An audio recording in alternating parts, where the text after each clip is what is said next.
Hello everyone, hope you're doing well. It's time to once again have a look in the files because I've added a few other things and I thought it would be time today, after yesterday, to talk once again about these KH59MK.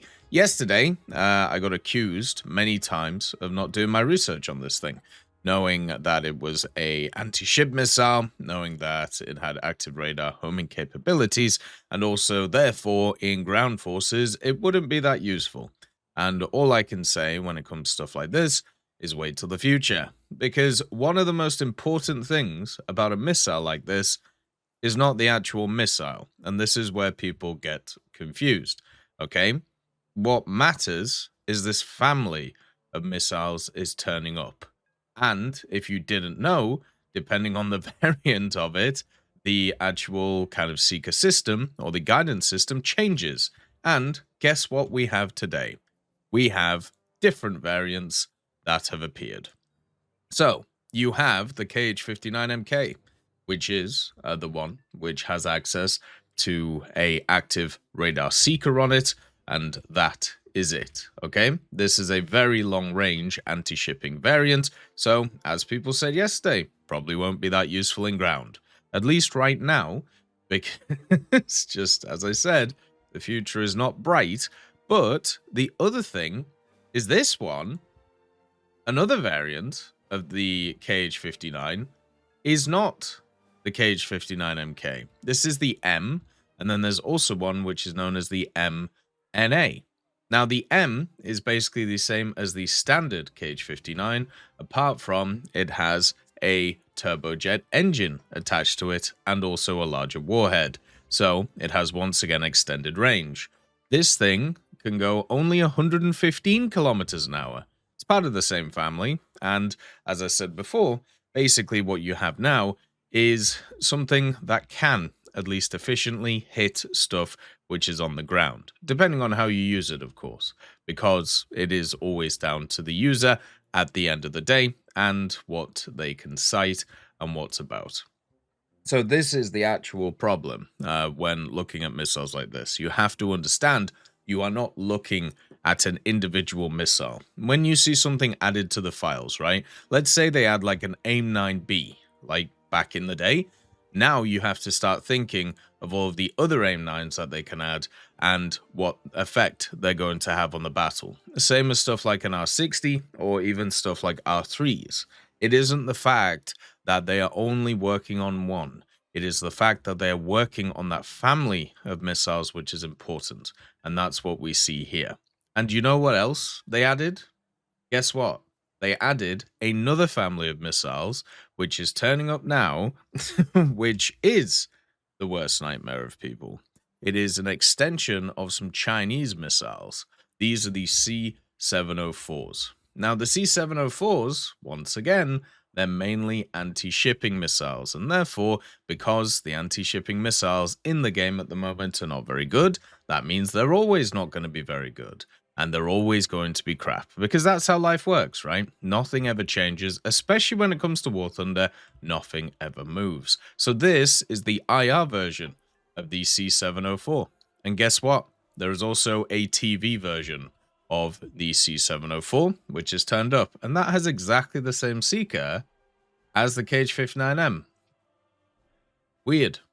So therefore, all these things are connected. And you know what? On top of this, so you have an IR and you have a TV guided version of it. You know what you also have? You have the upgraded version of it too. This is the CM704, okay? Specifically the KG, right? This is, as I said, just a better version of the standard C704, right? Now, once again, kind of like anti-shipping missiles, right? This is an IR one. This is a TV one. And this is a laser one. Do you see the problem right now? Are we starting to understand the issue with these very, very long missiles? The KH-59 is, at the end of the day, a cruise missile, right? This one right here is not as bad, okay? It's something which, once again, has a good distance behind it, at least the 704, you're looking at about 30 to 40 kilometers.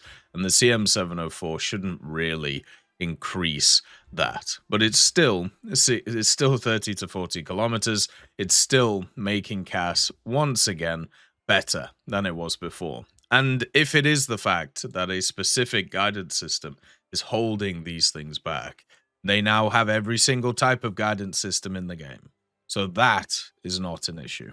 And since they've already added all of those into the files, and they are already expanding after a day, the KH59 family, which also has variants, which all have a different guidance system on it, you can understand why this is a problem. When it comes to War Thunder, it is sometimes not about just looking at what is in front of you. A lot of the time, it is actually about seeing what the future may bring. And that's what the files gives you. It gives you a thought, it gives you an idea of what is going to be around. Like, think about it like this, right? You have the Python 3, okay? This has been here for ages. You know what's also been here? The Python 4. This has just been sat here for the longest time. You know what was also sat here? The R77_1. You have the R77, which is here, and then you have the 1 variant, which has been here for ages. Now it's coming to the game. So when we have a look at stuff like the KH59, don't look at it as an individual thing. This is not a representation of this specific missile. This is a representation of a ton of stuff which is going to come into the future. And as we know, especially with things that don't work as well in War Thunder, what happens is Gaijin makes it work, or they add in something, a stipulation or a gameplay style to get them to work. They are not adding all of these missiles into the files to not use them in the game. I get that for some reason people think that, but when it comes to the C704, especially from China, that vehicle or that missile having access to IR, TV, and laser, and also them adding more variants of the KH59 in, should worry you because of exactly that. Okay? I get that what you see in front of you right now doesn't look very good in the form of the MK, but it is the stuff that you don't see that should worry you, right? It's all well and good looking at the Penguin missile. It's all well and good looking at the Tornado with the anti-ship missiles on it, right, which need the radar lock to go in.